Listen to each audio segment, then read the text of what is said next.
Selamat datang di cuaca kebatinan di negeri para bedongeng selimuti kabut optimisme.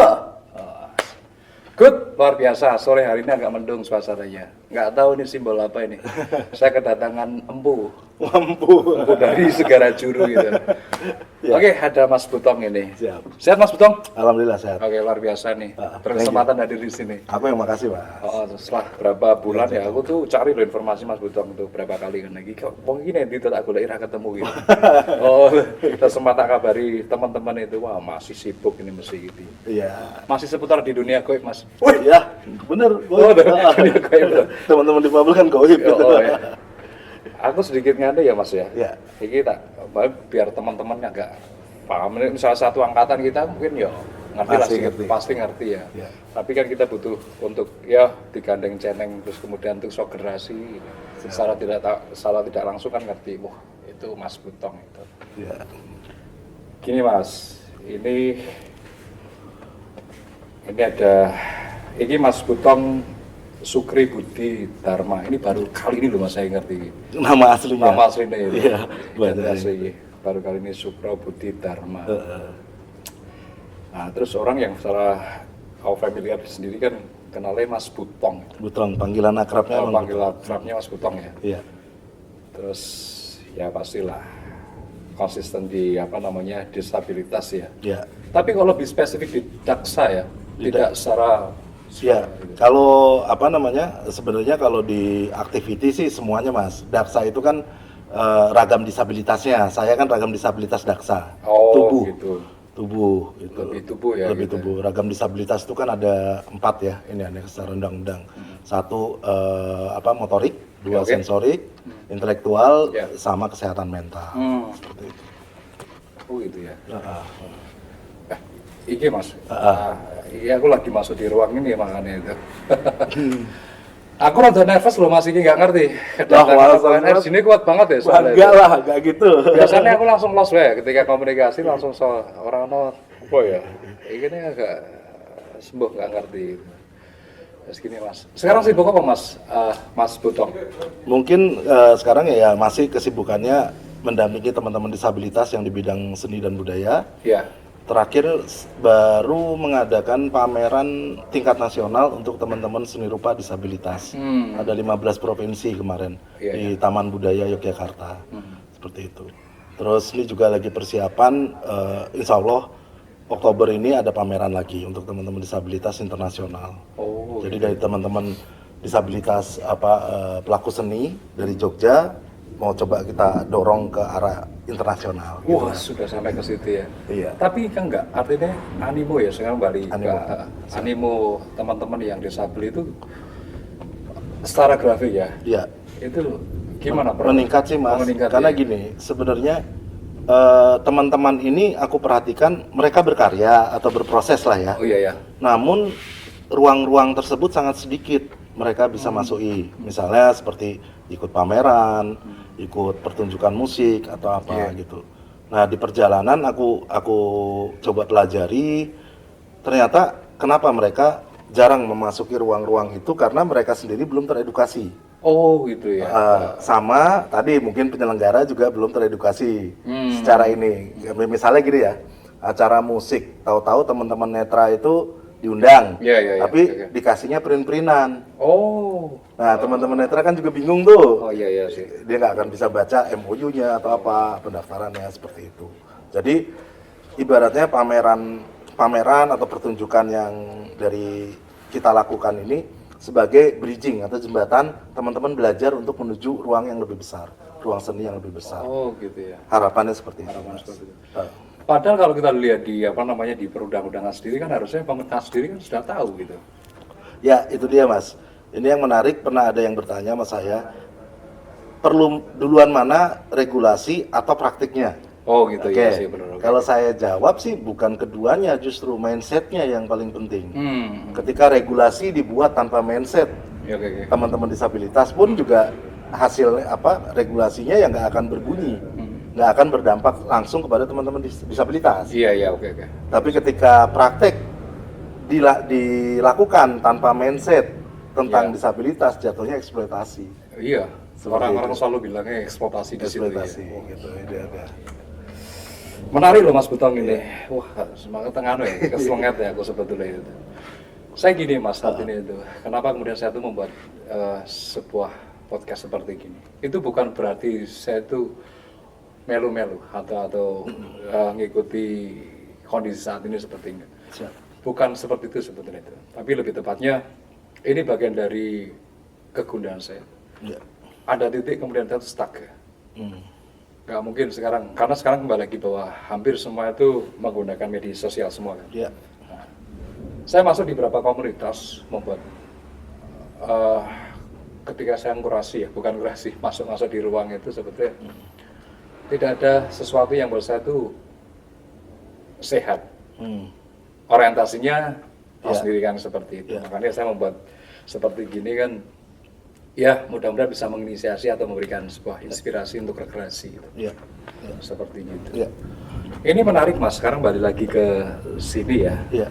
Karena kita dulu pas momen aja, ada present momen ketika kita ketemu itu pas ngulik Gandana aja. Betul. Tapi kekuatan itu asik loh Mas. Akhirnya terpecut ya. Saya tuh bisa bayangkan ya, artinya kalau orang tua yang mereka tuh punya anak-anak yang berkebutuhan khusus misal seperti itu, dia tuh kadang-kadang malu gitu. Seperti itu. Tapi dengan adanya kemarin memunculkan sesuatu yang baik, artinya bisa dilihat secara publik itu. Sebuah charge untuk orang tua yang mempunyai anak-anak seperti itu. Gitu. Artinya tuh saya bukan lihat di secara kekurangan mereka, bukan ke situ. Tapi lebih bagaimana kemudian membuka. Nah itu Mas Butong yang menarik itu. Kalau Mas Butong sendiri kenapa menginisiasi terus kemudian membuat sebuah komunitas, ayolah teman-teman digandeng ceneng kemudian membentuk sebuah sesuatu untuk bersama. Sebenarnya ini sih Mas, sesederhana ini bahwa kalau bicara tentang hal itu, semua manusia punya hak. Oh pasti ya. Kan? Dan itu udah tertuang lah itu dalam regulasi apapun lah gitu. Kartu beri Mas.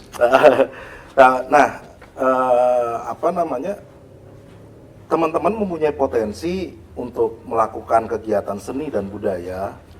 Di situ, tapi hak mereka belum terakomodir. Oh gitu ya. Akhirnya yuk coba kita bergabung bersama. Mungkin dengan kekuatan bersama kita bisa mendorong isu-isu ini. Oh oke. Pikirannya seperti itu. Karena selama ini kan kayak puzzle ya.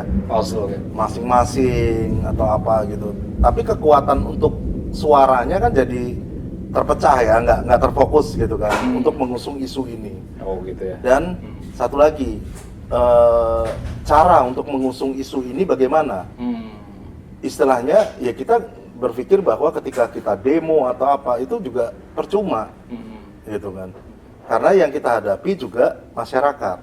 Masyarakat juga belum tentu teredukasi secara baik mengenai pandangan sama disabilitas. Iya pasti. Ini ada peran media juga. Peran media juga yang bikin termehek-mehek lah istilahnya kan. Akhirnya malah difabel ini ternyata orang tidak mampu atau apa gitu. Nah makanya dengan adanya kelompok musik Gandana yang kemarin itu coba kita bikin kita gali potensi teman-teman dan teman-teman itu menunjukkan potensi-potensi mereka itu. Terutama di bidang musik ya kalau Gandana pertunjukan di situ. Di situ malah menurut saya seni itu memang hal yang paling cair untuk satu campaign. Pasti itu. Ya kan? Akhirnya orang melihat juga bukan melihat lagi itu sebagai disabilitasnya, tapi garapan musiknya enak nih. Benar. Gitu kan. Terus begitupun yang di teman-teman seni rupa. Ketika misalnya kalau kita mengkurasi karya-karya teman-teman, itu bukan kita kurasi disabilitasnya, tapi kita kurasi karyanya dan kita pamerkan karyanya. Kesetaraannya di situ. Gitu. Kalau ketika misalnya disabilitasnya Mas, itu ya nggak beda jauh dengan menurut saya ya. Ada pelukis dari Lampung, kelompok pelukis Lampung, kelompok pelukis dari Jawa Timur atau apa, itu sebagai subjek, gitu kan. Tapi yang dihasilkan ini, itulah menurut saya yang bisa menjadi kesetaraannya, karya seninya. Nah, tapi ruang-ruang itu kan masih sangat minim. Nah, makanya kita coba bikin bridging itu di situ, jembatan. Tapi ada gitu nggak peran pemerintah sendiri artinya itu untuk pengkaderan ya? Saya tuh agak miris ya Mas artinya. Artinya di pendidikan. Ya, siap. Karena ujung-ujungnya juga di pendidikan juga nanti. Betul banget. Setuju Mas. Ada pengkaderan ya sih Mas Martin itu? Ada nih misalnya di usia dini itu. Karena kelemahan pemerintah sendiri. Kalau kita ngomong teknokrasi ya. Tapi negara kita kan demokrasi. Ya. Kalau tahu basis si anak itu dari kecil misalnya gitu, yang dia punya kebutuhan khusus di situ, itu terus dong mas skalanya itu. Cuman gitu terputus gitu di situ. Betul. Apalagi yang kita lihat, kalau misalnya ya memang nggak tahu ya, secara pemerintah sendiri memang mau di set seragam sendiri ya nggak tahu. Tapi kan kesannya kaku nanti pada akhirnya di situ. Betul. Jadi gini mas, ini menarik sebetulnya itu. Jadi anak yang mereka punya potensi misalnya ya di usia dini misalnya gitu ya, dari kelas bawah misalnya gitu. Terus nanti kemudian ada tingkatan itu. Itu kadang-kadang mereka tuh pupus di. Nah, itu tugas JND. Maksud tugasnya jenengan tuh Mas. Satunya kalau aku melihatnya kan gini ya, mungkin menangani teman-teman disabilitas ini masih pakai skema non difabel. Oh gitu ya. Gitu kan. Jadi ketika misalnya dari SD sampai SMA lah ya misalnya, mereka juga tetap dapat pendidikan seni. Kita tahu teman-teman adik-adik SLB itu juga mengikuti kegiatan-kegiatan tari atau apa. Tapi setelah itu selesai, nggak ada apapun. Nah makanya di situ kita melihat nih sebagai kan kalau saya di Jogja Disability Art, melihat. Dan bahkan orang tua pun banyak yang ngomong, mas ini anakku udah selesai sekolah, ini mau kemana? Dia gambar di rumah, nggak ada mau kemananya, kejelasannya atau apa gitu kan. Dan akhirnya ya dari situ coba saya bersama beberapa teman-teman membuat satu komunitas dan akhirnya sekarang lebih luas lagi. Dan kita melihatnya itu skema pendidikan itu masih sangat tanda kutip gitu masih pakai metode umum. Nah sebagai contoh gini mas, sebagai contoh gini, di Jogja ini ada namanya Rovita, tuli bicara. Usia saya ketemu sama dia 25 tahun. Dia tidak sekolah dan tidak sekolah, otomatis tidak bisa baca dan tulis. Di Gunung Kidul. Iya kan? Bagi saya itu ironi. Kota Jogja jelas kota pelajar. Tapi masih ada teman difabel yang tidak mendapatkan pendidikan. Itu ironi sekali bagi saya, gitu kan. Tapi saya juga nggak bisa menjudge pemerintah itu tidak peduli, ya kan. Lah ini sebenarnya akhirnya saya berpikir bicara disabilitas itu harus sinergi dari berbagai pihak. Satu, mungkin pemerintah desa di sana juga harus proaktif. Pasti. Ya kan.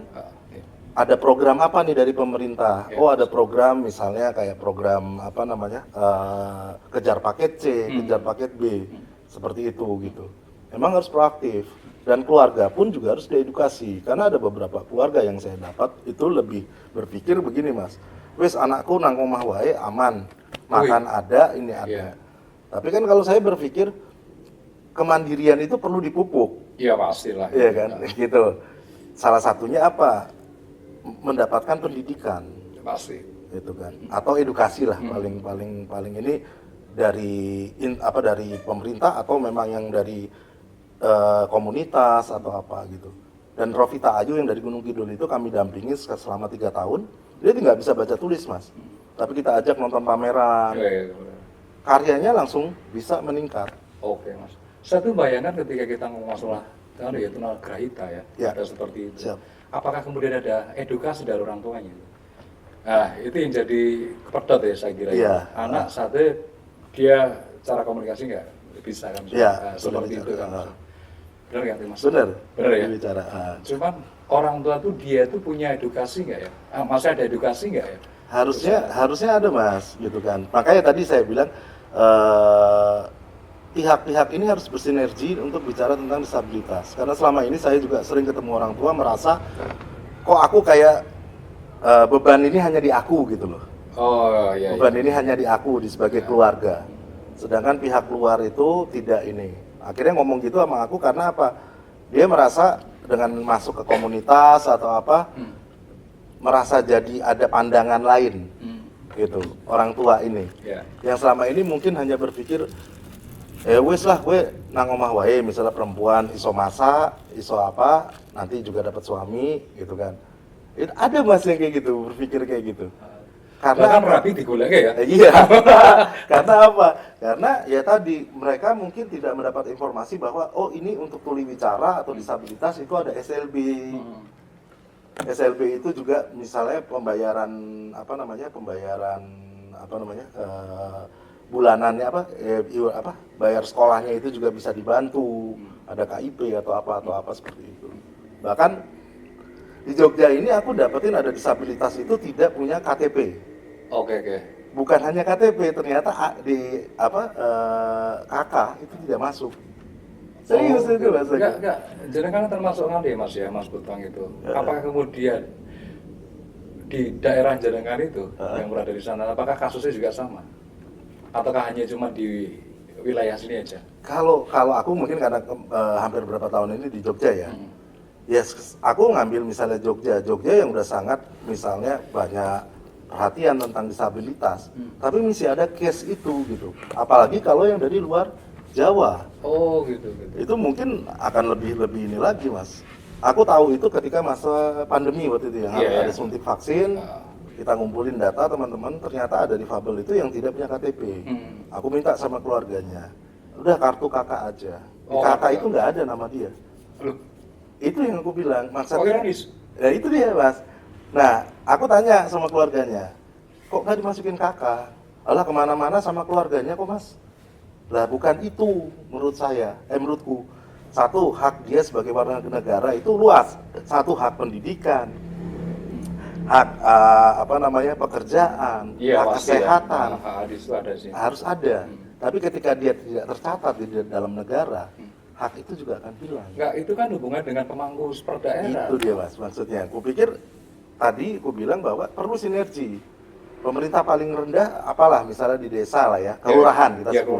Kelurahan bawahnya ada pedukuhan, ada RT. Harusnya proaktif, mengedukasi paling tidak. Itu yang aku pikir yang harus dilakukan dulu. Tapi sempat buat sengal nggak Mas artinya itu dengan kegelisahan seperti itu buat wacana untuk sosialisasi di beberapa SLB atau tempat-tempat itu? Atau nggak masuk di beberapa kampung gitu? Sejauh ini kami melakukan tetap dengan upaya kami memang di bidang seni dan budaya. Terakhir kami ke Kulon Progo, itu kami membuat satu workshop untuk anak-anak sekitar dan anak-anak difabel, non difabel, pematerinya teman difabel. Oh gitu ya. Itu kan, dan orang tuanya kan juga akhirnya melihat, oh seperti ini, dan aku baru dapat info di situ. Akhirnya ada pas ngobrol-ngobrol sama orang tua, di sana itu ada kalau bahasa mereka ya, wong cacat. Oh iya sih. Iya Mas, gitu iniannya. Apa bisa di kayak gini gitu bikin-bikin. Gue pikir kita perlu memetakan dulu ya Mas ya. Memetakan difabelnya apa. Akhirnya kita bisa tahu kemampuan yang bisa dilakukan apa gitu kan. Baru nanti aksinya apa seperti itu. Cuman kan nggak mungkin komunitas saya bergerak sendiri. Perlu dukungan juga yang tadi. Tapi salah satunya kita tuh kekurangan role model untuk ke situ ya. dukungan. Dukungan. Budi Dharma tadi. Ya, Budi Dharma nama. Awal loh itu menyandang dengan nama itu. Waduh Mas. Ini nggak masa di langit jadi Butong itu loh Mas. Butong itu sebenarnya panggilan akrab teman-teman Mas. Oh.